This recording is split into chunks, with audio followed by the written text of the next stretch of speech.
Welcome to the Run from the Norm podcast, where we explore what motivates and inspires unique individuals to run from the norms of society through creative self-expression, one run and one adventure at a time. I'm your host, Jake Reynolds. My guest today has a resume that reads like a book. She's done so much not only in her accomplishments as an athlete, but also as an advocate for the sport of running, health, and wellness as a whole. She's one of the first women to truly break out through Title IX as women were finally becoming equally recognized in athletics and not just as a side note to their male counterparts. Now, I do recap a long list of her accomplishments at the beginning of our discussion, but as a quick highlight, Patti was an NCAA Division II champion and held multiple school distance records, some of which stood for close to 30 years. She's won some major races, including the Honolulu Marathon and the California International Marathon. She's run a personal best of 2:36 in the marathon. She's been inducted into 3 different halls of fame, and she's also been recognized and awarded for her lifelong career as an educator, all while maintaining a priority commitment to her 2 children and no doubt her biggest supporter, her husband, Phil. Patti still competes and wins as a master's level athlete, and she shows no signs of slowing down anytime soon. Please join me for this extremely enjoyable conversation with the queen of positivity, none other than Patti Gray-Bellan. It's time to run from the norm.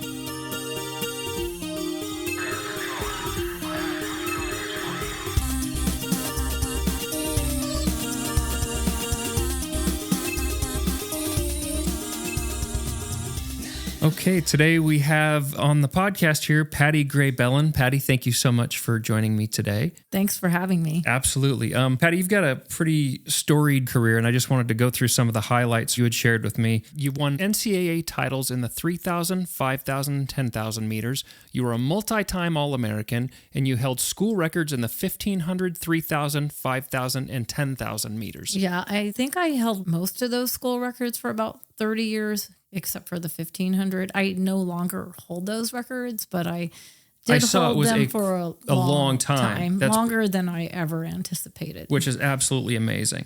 But then you also won the Honolulu International Marathon in 1984. You represented the USA in Japan at the World University Games in 1985, where you won a silver medal and qualified for the Olympic trials. You went back to the Honolulu International Marathon in 86, where you set a PR of 2:36, which is absolutely flying. And then in 1987, you won the California International Marathon in what looked like an absolutely rain-soaked mess. Yes, it was definitely a test. I was really fit before that race. And I think many times when we're racing, people always talk about times, but really, it's about how we race. Mm-hmm. And on that day, that was a tough weather day, 60-mile-an-hour headwinds, pouring rain. And I just kept going. And I, at some points, looked up into the people out there cheering. And I thought, well, if they could come out here in this weather and cheer me on, I can certainly give it my best and keep going and power through. And that was a tough race, but it was probably one of my better races. Really? Even in the tough conditions? Yeah. Just, I think that's one reason why we race is to test ourselves. And if there's tough conditions, it's just a harder test. Sometimes it's opponents that test you, and sometimes it's the conditions, and sometimes it's both. But that's the beauty of competition. I think that's why I love it so much. What got you into running in the first place? Well, probably because I wasn't very good at any other sports. It's interesting you say that, because you are so involved in multiple sports now, which we'll get into. Right, yes. But in junior high, I went out for volleyball, and I tried really hard at it, but I wasn't very good. And I just kept watching the runners outside, and I knew the coach because he lived in my neighborhood and he sometimes ran with my dad. And I thought, oh, that looks so much more fun just to be outside and running. And so I asked the volleyball coach if I could switch sports, because I felt that you should never give something up in the middle of it. And they were happy to have me go off and run. And seriously, in junior high, I was cut from basketball and softball, but they didn't cut cross country and track. They were looking for people. So I went out for it. And then in high school, I continued and went out for cross country. And at that time, there wasn't a girls' team. It was right before Title IX took effect. And for those that aren't familiar with Title IX, can you explain that, please? I think it's just a law that makes sure that everyone has equal opportunity. In sport? I think it covers more than that. I would have to look up all the specifics of Title IX, but basically for me as a female athlete, it means that I would have to have the same opportunities. And so it was just trying to make sports more equal for women. There were some unintended consequences. For instance, some of the male sports might have been cut because they didn't want to cut maybe their football program. And so they cut other things. And so there could have been some unintended side effects, I guess, of Title IX. But overall for women, it's made a huge difference. And so my first year of running in high school, there were 3 other girls and me, and we ran on the boys team and we did all the workouts the same as the boys. And then we raced with the boys' races.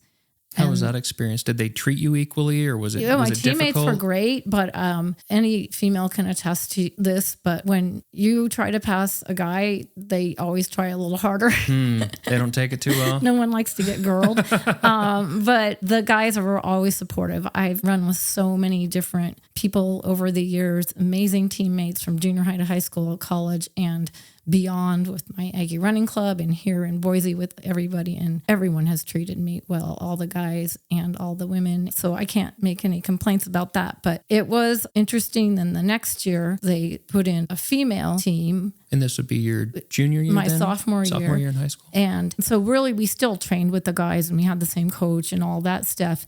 The only difference is that in the races, there was actually a girls' race. Gotcha. And at the time for cross country in California, it was 2 miles. And I was at a different high school at that point because our family moved. There was another girl on the team that was pretty good and we trained together. And so we didn't have enough to field a team. I think we had to have 3 scorers, and it was me and Pam. And then we would walk around the school and just try to talk someone into walking 2 miles. Oh, really? So that we could have a team, because the 2 of us could do pretty well, but then we would lose because we didn't have enough people. That third person. And so nowadays, when I look, and my children ran for Boise High, and their team had, 90 kids. You look at these programs and they're filled with kids, and it makes me so happy because at that time we had to beg people to run and to get involved now, with it with you.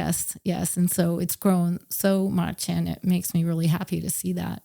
So where did the competitive nature come from? You said that you had the issue earlier on where you were trying to find your sport. Now you get into running. And as I go through and I look at all these different opportunities that you had where you've ran so well and marathons and all these things, where did that competitive side come from? Because when you're out there, you have to put your head down and, determined in the grit. I don't know where it comes from, but I do like to compete. Mm-hmm. And maybe it's having 3 brothers. My family was always oriented towards sports, and we were always playing outside, and I would play for hours with my youngest brother in ping pong, and neither of us would want to lose. And so it would start as best 2 out of 3, and then 3 out of 5, and 5 out of 7. We'd keep going. And maybe it's from that or just something inside of me. But I love, number one, being outside and being active and moving. Mm-hmm. And then the cherry on top is being able to find ways to push myself. And I just think that you learn about yourself and it reveals things. And I guess I just like the test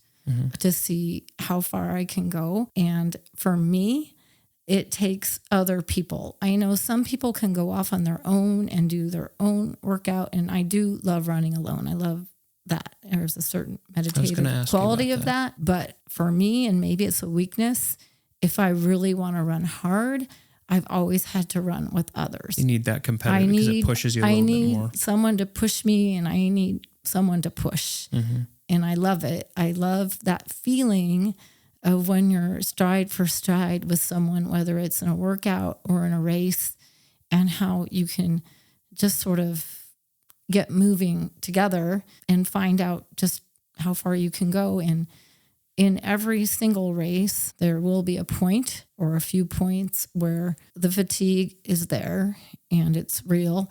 And then the challenge at that point is to see how far you can go once you hit that point. And, my different coaches, from my high school coach to my amazing college coach, Sue Williams, would always say, the race doesn't start when the gun goes off.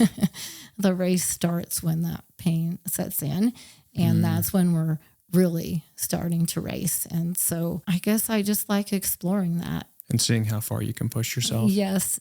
Even now, the 61-year-old, I find that I still enjoy that. Because you're still out competing. I see you're still part of the Hoka Aggies team, and you're still competing at a master's level. You compete in Nordic skiing. Here recently in my notes, I had it. You went to Colorado and won a ski race here. Oh, it was in Sun Valley. Yeah. Okay. Yeah, it was, and it wasn't that long ago either. So you're still competing at a very high level, even at master's level. Yeah, I dabble in and out. I definitely had a very strong competitive time in my 20s. And then I took a time out and I kind of just jumped in and out of things here and there. And then when I turned 40, we put a group together and we won cross-country nationals with the Aggies down in California with my old college teammates.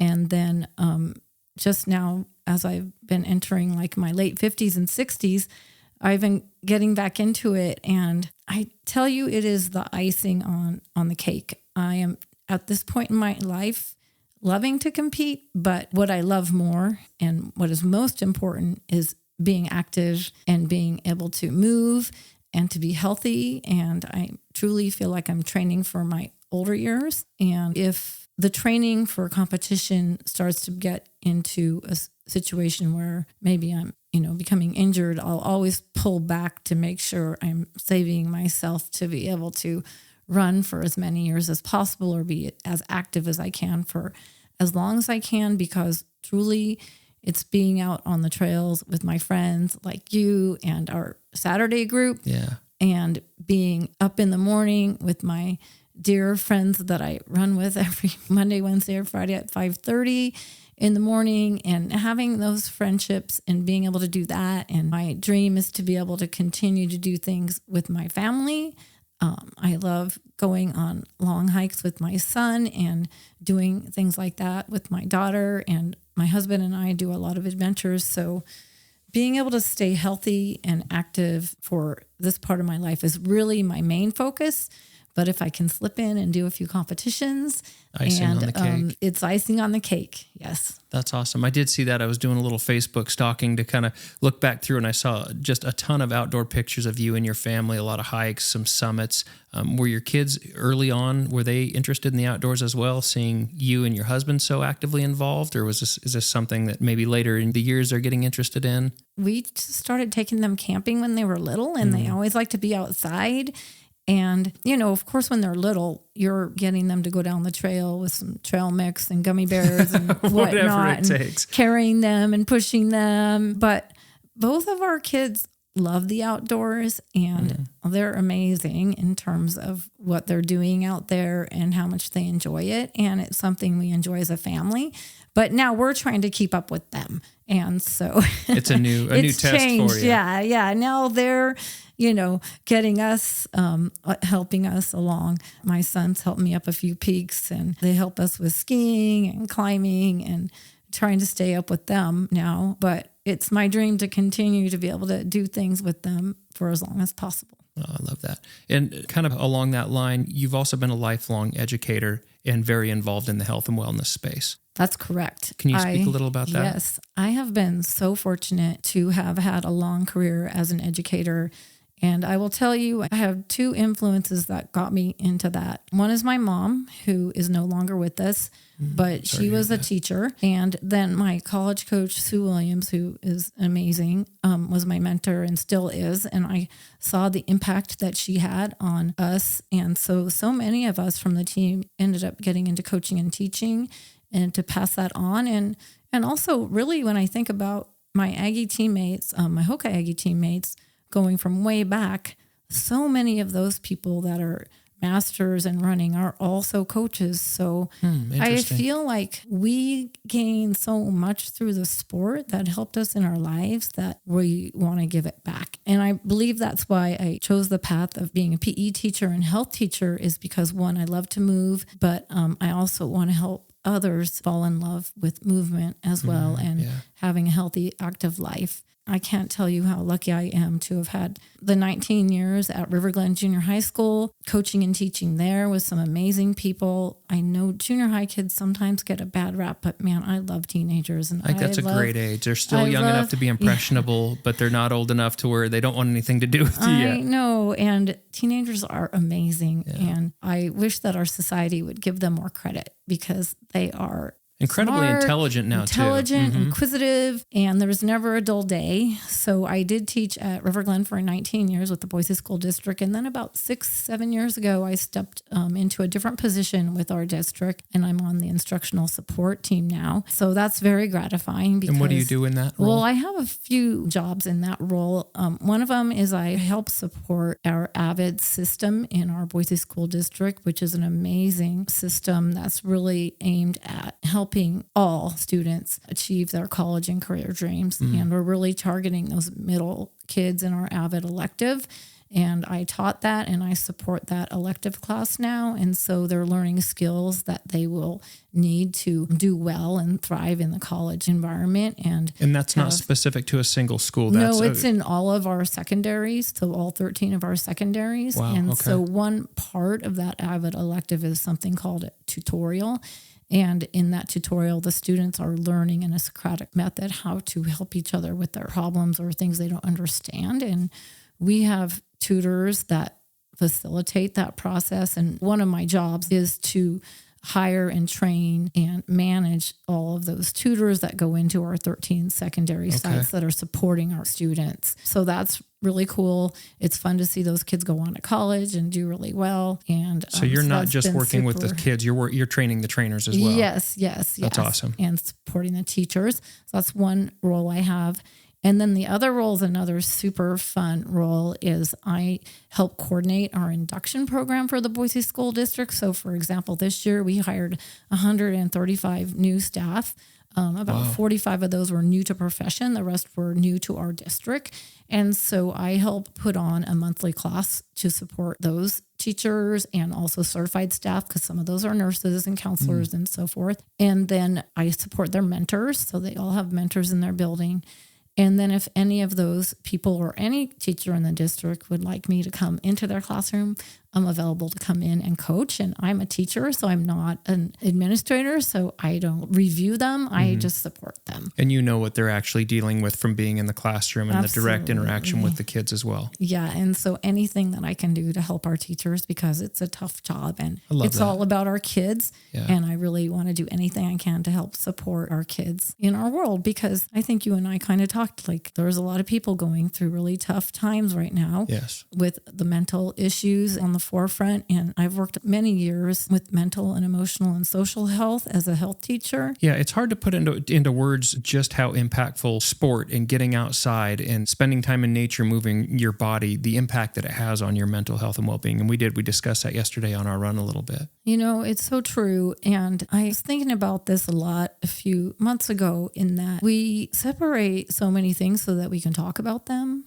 So for example, we have all these different systems in our body, our muscular system, our cardiovascular system, our nervous system, but really it all works together. The body and mind are separate. And so for me, it's moving outside, whether it's in my garden or on a run or walk or on my mountain bike or all the different ways I move around, which are quite a few on my Nordic skis. I feel like it's also my mind that is benefiting. And so many people have said that. People who have come on your podcast, every single one has said that. The running allows them to be a better person or better in their work or help manage their mental and emotional health. And so for me, definitely being outside is really important every day. And I hope that others can find that joy and experience that. And hopefully maybe I'm a model for that, just encouraging people to move and get outside as much as you can. And it does help your mental and emotional health. And definitely in my life, running has hit all sides of the health triangle because it's so social. I've made so many friends from running. I can't even tell you. If I started to name all my running friends, I would miss someone. And my daughter's boyfriend jokes, he goes, all your stories start with one of my running friends. Yeah. And I will say too, that's like we're looking for something deeper, a deeper meaning to life and a deeper connection to each other. Because one of the things you touched on yesterday I thought was really interesting is you say that when you run, you don't run with music or any distraction. You are very connected with the moment and being present with what you're doing. Yeah, I am a little weird, I suppose, but I do like music.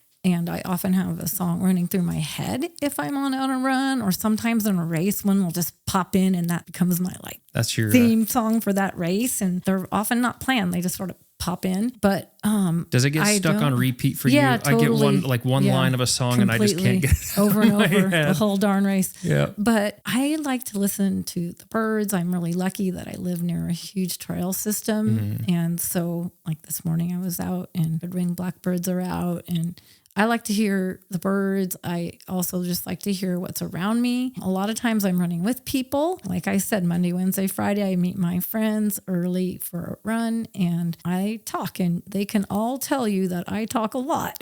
And I chatter all the way up the hill, and I probably talk the most when I run. I'm pretty quiet in other spaces, but I do talk really a lot when I run. You up. Yeah, I think that I am the most myself when I'm moving. So do you think that that's just something that you embraced over time, or do you think you just have that interactive personality where you find joy in that connection? Oh, it's probably a little bit of both, but definitely those different teammates I've had throughout my career. That you're still connected with. That I'm still connected with, right. My teammates from college, both on the men's and women's teams, I feel like they are my brothers and sisters. And I could maybe not see some of them for years. And as soon as we get together, we're just bonded, or a quick Facebook or text or whatever. But I'm still very connected to my coach and her husband, who was a biomechanist at our university that I went to, UC Davis.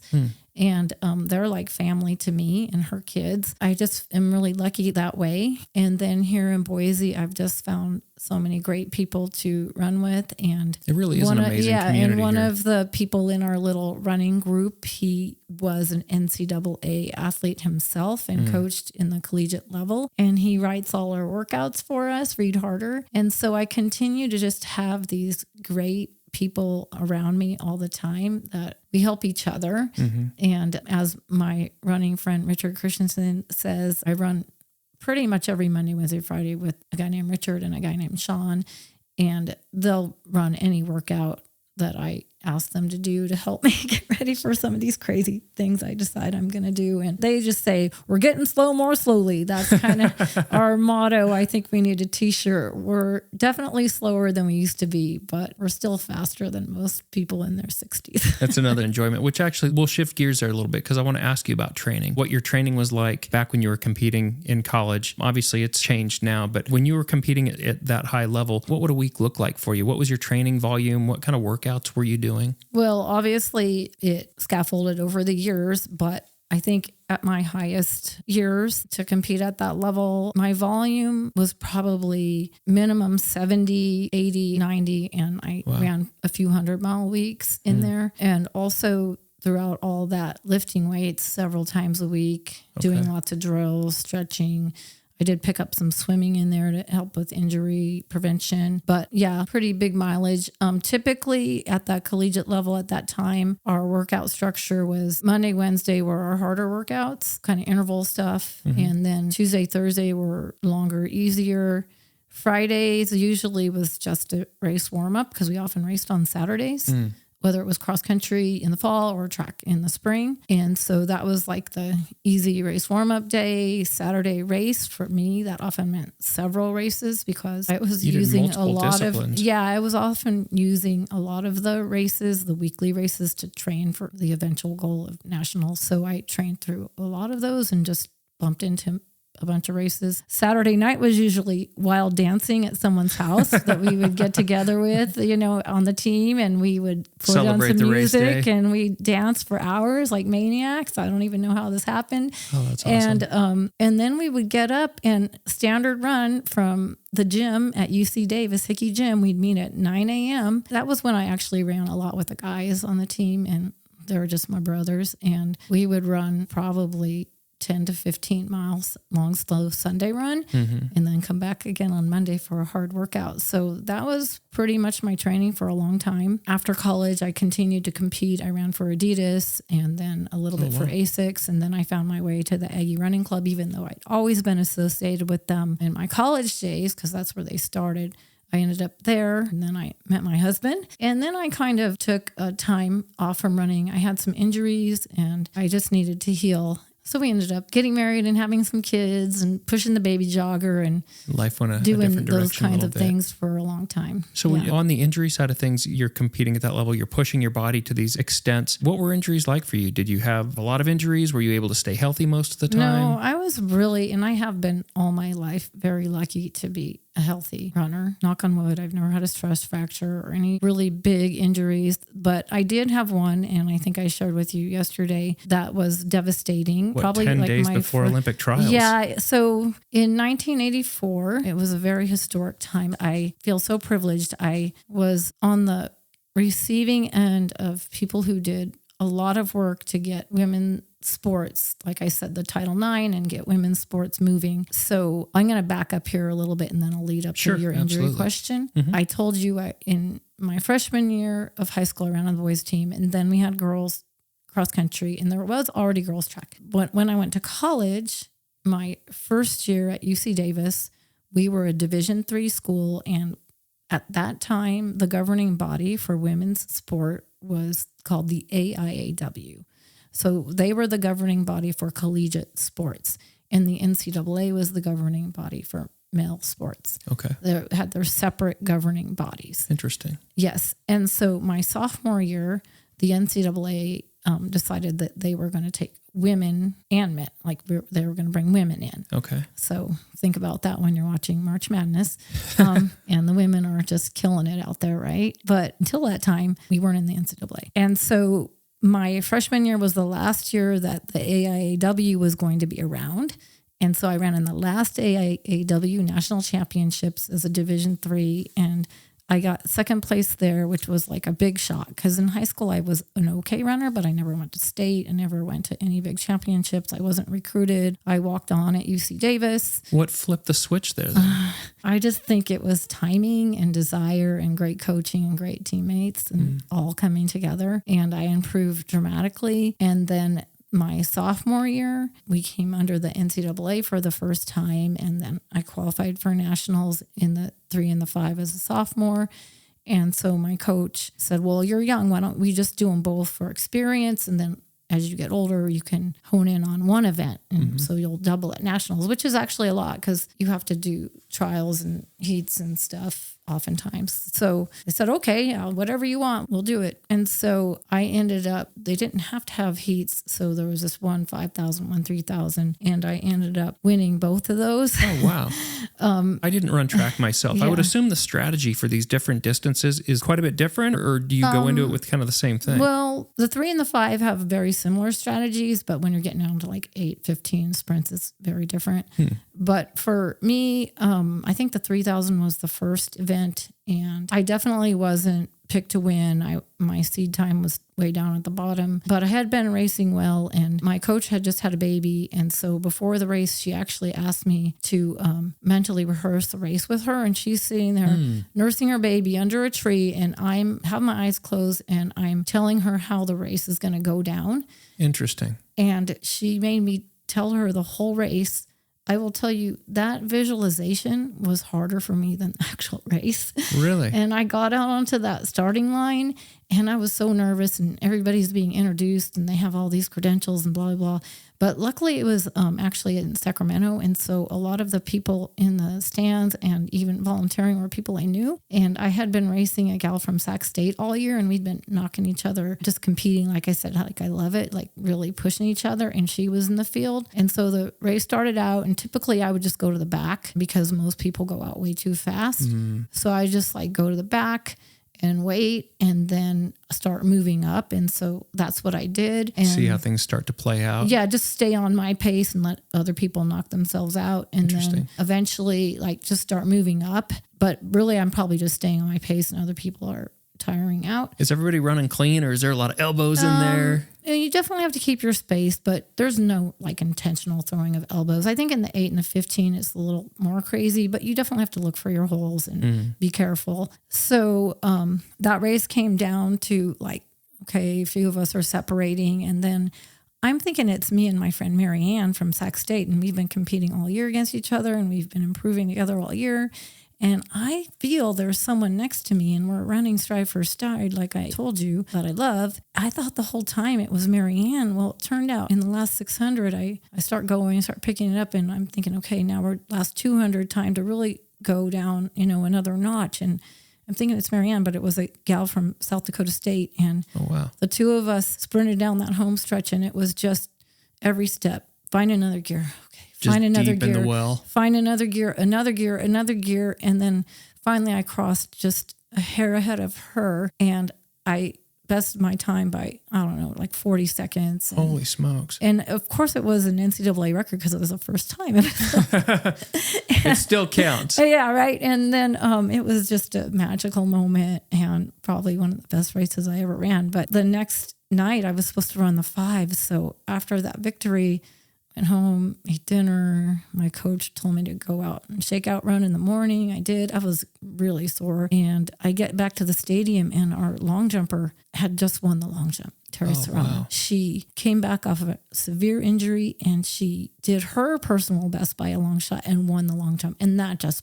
fired me up. I'm like, you're going to do it. We're on fire. So I got out there on the track, and it was just a repeat of the 3,000 with just 2 more thousand. That's and crazy. It came down to the same gal. Really? The same straightaway. Interesting. And the same ending. And I don't know where I found that, but I did have that gear. And those 2 races really propelled me, because after that, it gave me a lot of confidence in my running, and it was a lot of fun. I can only imagine. So how much do you think the visualization played into that? Because people talk a lot about in sport, the visualization side of that. Did you do that again for this second race? I don't remember doing it because I use visualization a lot, like a lot of athletes, not just for running, but for a job interview or whatever. I think it's important to picture it and visualize different scenarios and even different conditions. And where did you start doing that? Was that from this coach, or is this just something you adopted? It probably was definitely my coach, and then me moving on forward with that. And I studied sports psychology at UC Davis, so it's probably some of that influence too. But I think my coach had me do that because we talked about it years later, and she said, I wanted to hear that you knew what you were going to do when you got tired. Oh, great point. Because in every race, you have to make that decision or decisions, and that's really the exciting part of racing when you're watching it, any sport, and that's why it's so fun to watch sports at a high level. Like, you can do it. Which is interesting, because as I was going through some of this research, one of the things you were saying that you were embracing was the Steve Prefontaine quote. Some people run to see who's the fastest. I run to see who has the most guts. Yeah, that's true. And that's why I said we get so hung up on time. But for me, it's about knowing that I crossed the finish line and I couldn't have given it any more. And sometimes that's a victory and sometimes that's 50th place. But you only can know that. And it's what you have on that given day. Yes, definitely. I don't know what else you would like to talk about, but for sure one thing I would like to talk about is, well, a couple things. But I did talk about being at the first NCAAs where women were there. And I definitely was on the receiving end of people who did a lot of hard work to get women's sports, to allow women to have more opportunity in sport is the best way to put it. And I hope that being one of those first women out there, that I helped to inspire some people to be a strong female athlete. I know one thing, and I shared with you on the run yesterday, that our coach would often have talks with us girls about how it was okay to be strong and it was okay to have muscles and it was okay to compete, because until that time, those things weren't seen as very feminine. And now I look, like I said, at all those girls out there running and competing at every different level now. And it's good to have muscles now, and it's good to be strong, and it's great to compete. And so all of those things that we were told when we were young that weren't ladylike now have become part of the fabric of our society. And I know we're not fully there, but it does make me happy. And I feel really privileged to have been a part of that journey. And so as I turned 60 and now I'm 61, one of the things that I hope to do is be part of this new idea of aging. And I know other people are way ahead of me on this too. So I'm an early adopter. I'm not the person inventing it. But we used to, everybody moved to a one story and, you can't do this, you can't do that. But the more I'm reading with research and the more I see, and I think that's why I really liked going to that cross country nationals this last fall, is seeing all these people who are all different ages out there. And we may not be as fast as we were, but we're still doing it and having fun. And we're enjoying each other's camaraderie and we're enjoying pushing each other. And it kind of motivates me to get after it with weights and all those other things that we do. To stay active and keep your body moving. Yep. And I know Sid Sullivan, who you interviewed on one of your earlier podcasts, is another running friend. And he always says, motion is lotion. Yes. And a few PTs I've worked with in town and different readings have all said strength training is really important. So you asked me about injury prevention a while ago, and nothing can totally prevent everything. I could do everything perfect and still get hurt, like back in 1984. And we never got to that, but we can get to that. But I do spend Tuesday and Thursday morning lifting weights. Okay. So about an hour each time. And then I go to yoga twice a week.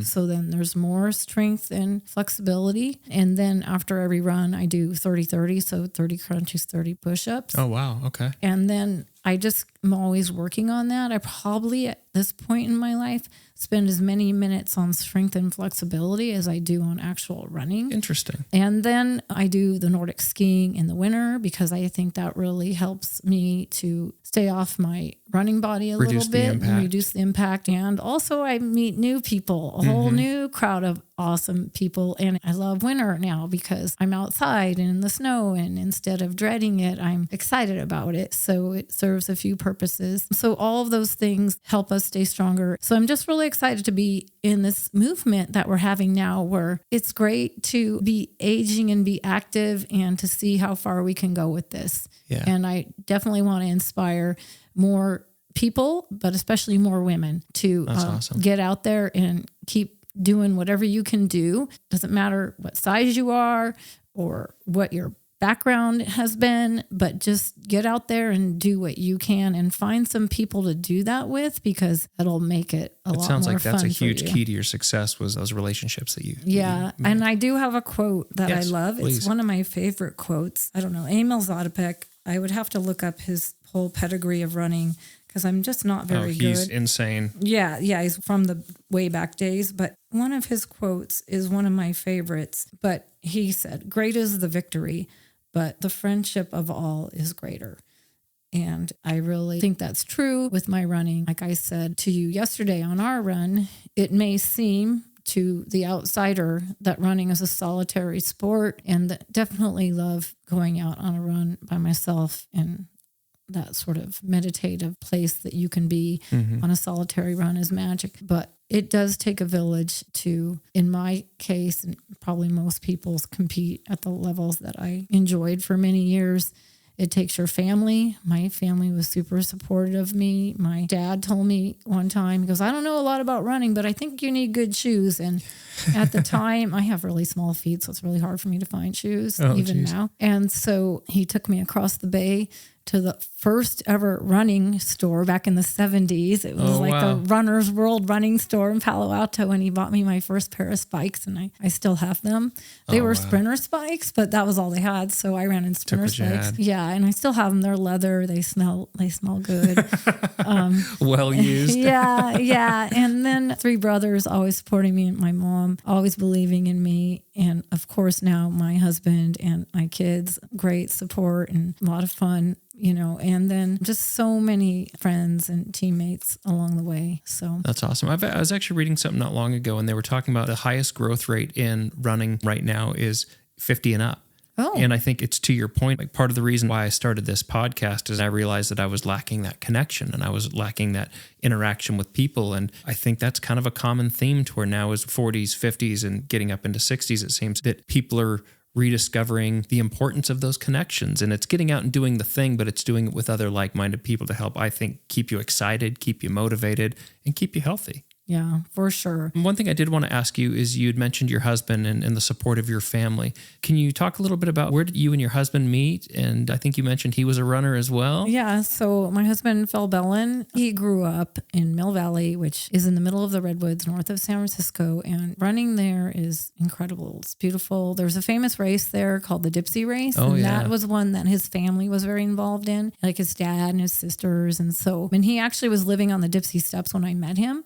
So we met each other through the Aggie Running Club, which is a club that started out of UC Davis, but then a lot of Cal Poly athletes started joining the Aggies. So when I graduated from college and got my master's, and then I was actually teaching at a small college in the Bay Area, Mills College, and he went to Cal Poly and ran for them, but then had moved back to the Bay Area and was working there. And so we met through the Aggie Running Club on some runs that we were hosting. One of our friends set up these hosted runs on Sundays, and Phil hosted one, and then I hosted one. So we met through running with the club and then just started running together.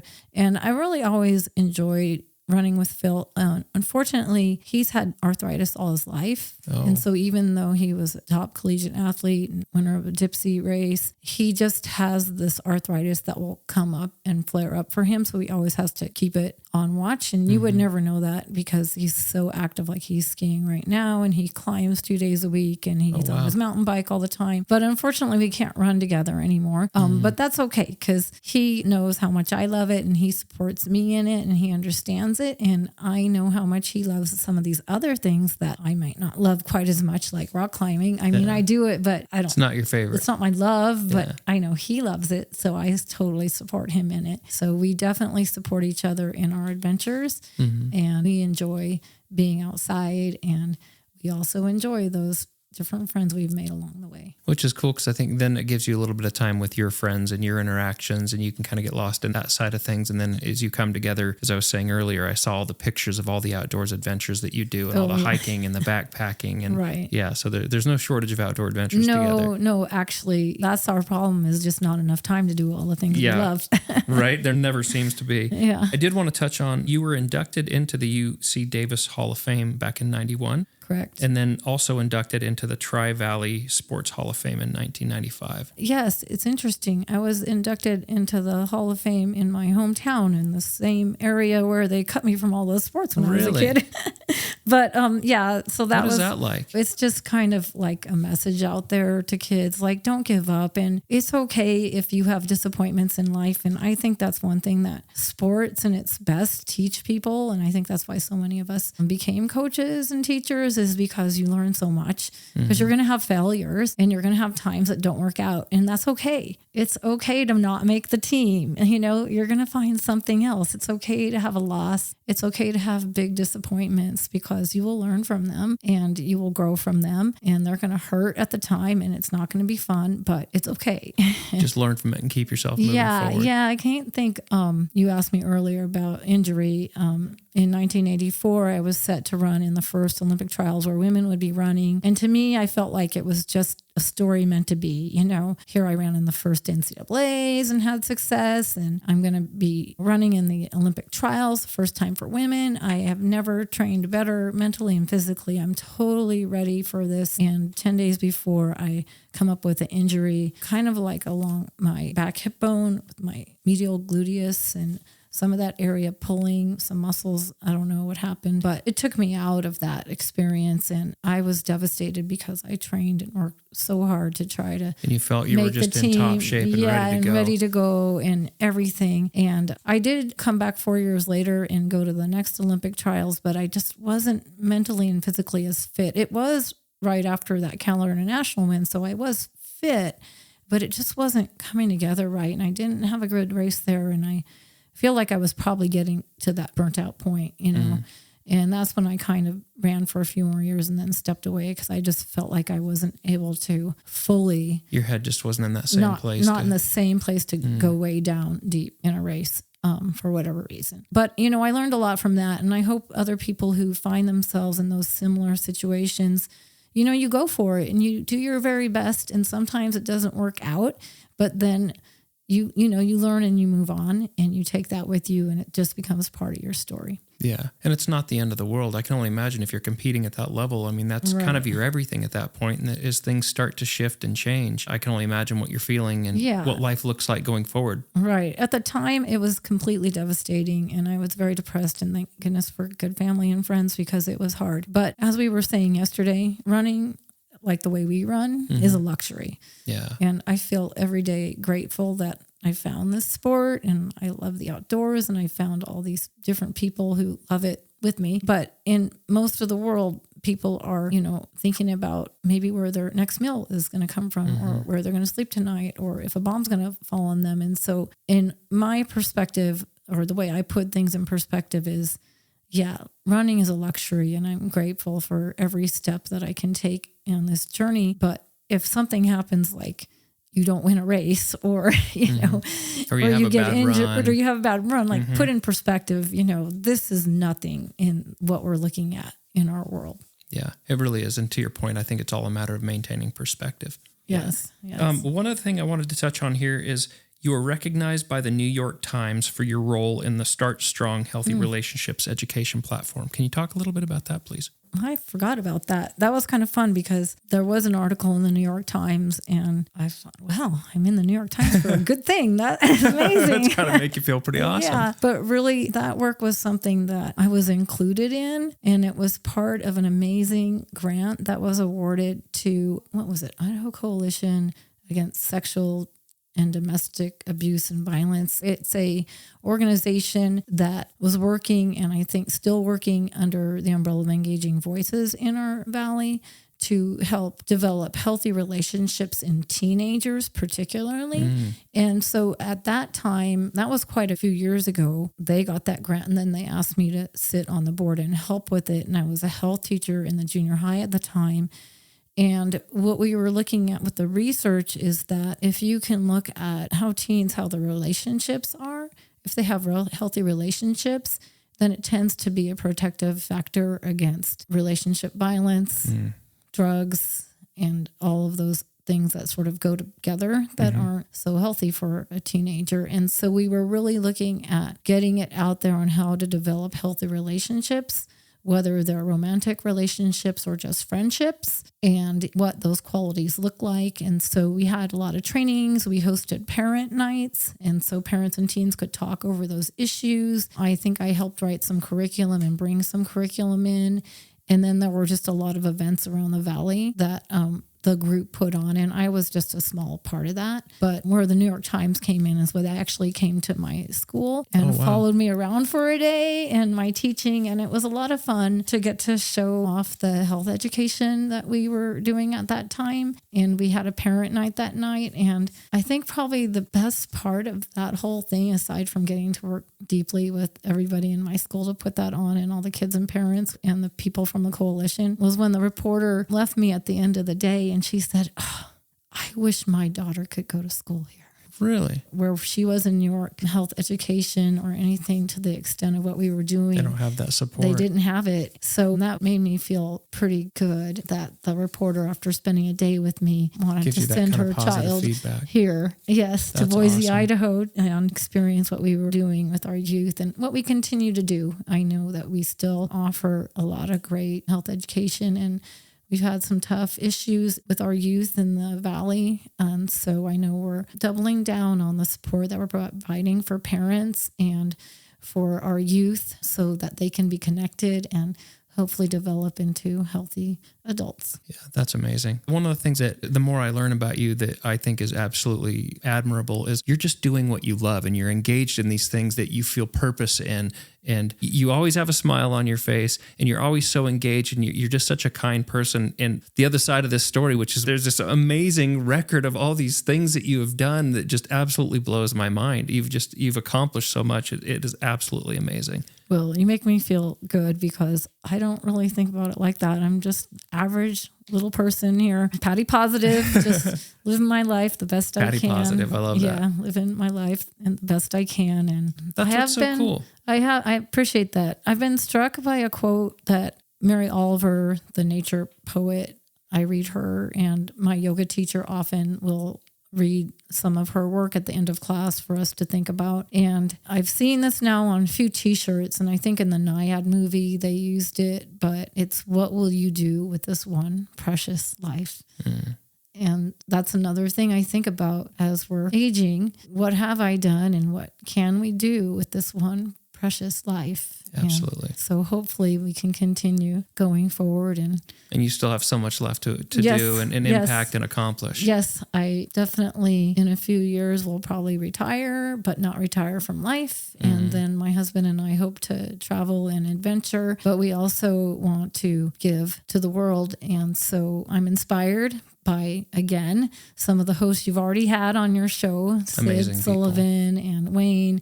They give so much to the community, and my other running friends. It's amazing how much they give and how much they volunteer and how much they donate to different charities and to different things in our community. It inspires me, and they're not either out there showing it off or putting up anything on the Instagram. It's just because it's the right thing to do. Absolutely. And just sharing positivity, like you said, Patti Positive. Yeah. I love that. I do want to ask a couple of final questions here, if you don't mind. Yeah. So right now, with where you're at, what's at the top of your bucket list?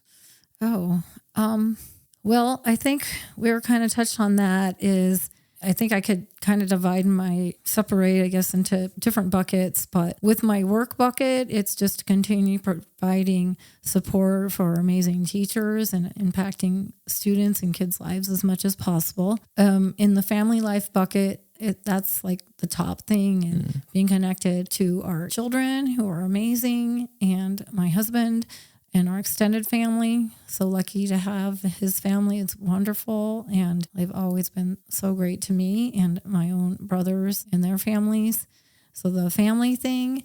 And then friends. Both my parents died fairly young. And I feel like what I learned from that is, it's good to work hard. And I've worked hard all my life, and I treasure my friendships from work. But their work friends kind of peeled off pretty quickly. And it was their close friends and family that are really there for them. And so I definitely want to spend as much time with my friends and family as we move forward. And then finding those ways to give to our world. Back. And I don't know what that's going to look like. I am very attracted to doing something with our environment. My husband's super committed to that. I think that's a huge concern for our youth and for anybody on the planet right now. And so I treasure the outdoors, and I treasure our trails. And so I could see getting involved somehow with something like that, but I don't know what that looks like yet. Do you think it would have a tie into running, or do you think it could be completely separate? Probably because of trails and trail systems and just anybody who runs, you're outside, you appreciate the outdoors. So maybe. Yeah. Just have to wait and see what that looks like. I have to wait and see. Yeah. Maybe I'll be like taking kids on nature hikes in the Sawtooth and teaching them about the land. How and awesome I don't know. Be? I have no idea. Or cleaning up litter on the trail. I don't know. Just have to wait and see. Yeah, I'm going to wait and see. So as you're saying that, it strikes me how much you're very present. Thank you. Absolutely awesome. I didn't see that about myself, but thank you. You're welcome. So follow-up question now. What's the most important lesson a lifetime of competitive sport has taught you about yourself? This may seem trite, but you can do hard things. I hear that a lot now, and I think sport teaches you that you can do hard things. You just have to persevere and keep pushing until you actually can accomplish the goal. Make a plan, find some people to help you, and keep pushing.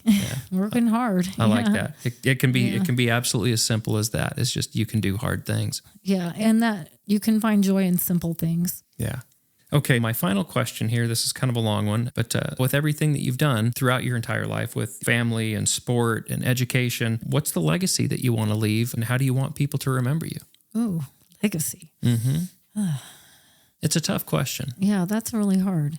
I think I just leave the legacy that, I've lived this life of, like I said, being on the first end of women being able to have opportunities, and now maybe old people being able to have more opportunities and being seen in a different way. And so don't let the world define you, make your way in the world and bring someone along with you.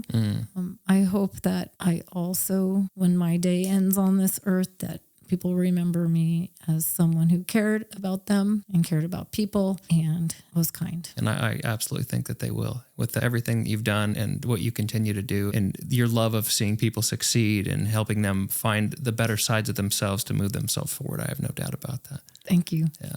Well, that's awesome, Patti. I really appreciate you taking the time to sit down and chat. And it's been an amazing career that you've had. It's been an amazing life through sport, education. And as you continue on this mission of life is out there to be lived, I can't wait to see what you do next. Thank you so much for taking the time. Thanks for having me. Absolutely.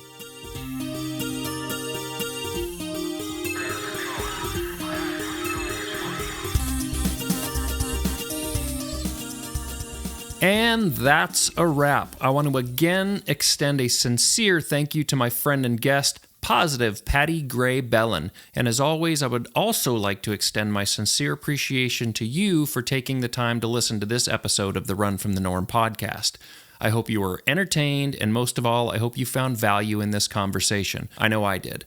You can find more episodes on your favorite streaming platform, and you can also learn more by typing in www.runfromthenorm.com into your preferred web browser. Remember, getting outside for even 15 to 20 minutes a day can do wonders for your mental health, and our mission with everything we do here is to motivate with compassion, listen without judgment, inspire with curiosity, one person at a time. I hope we have succeeded. Thanks again for listening, and watch for the next episode coming soon. We have so many more amazing stories to share with you, and I can't wait for you to be inspired and motivated by them when we do. In the meantime, stay connected, spend some time outside, and keep moving forward. Most importantly, embrace your own unique sense of authenticity, and don't forget to run from the norm.